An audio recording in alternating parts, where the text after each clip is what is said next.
Els robatoris al camp han disminuït un 38% des que es van posar en marxa els equips especials Roca de la Guàrdia Civil fa 3 anys. No obstant això, els agricultors calculen que a la Comunitat Valenciana es perden cada dia 64.000 euros per culpa dels lladres que no només roben productes, sinó que també produeixen danys en equipaments i infraestructures.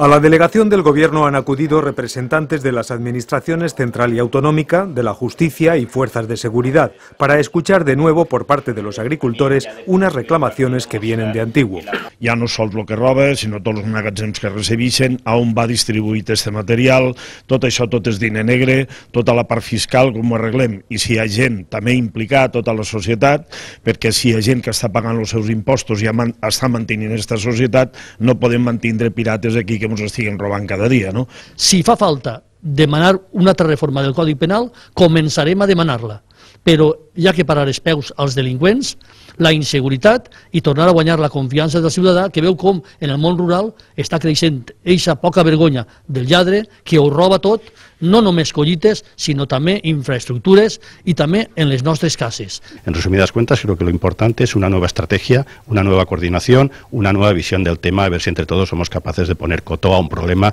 que está generando alarma social en el campo.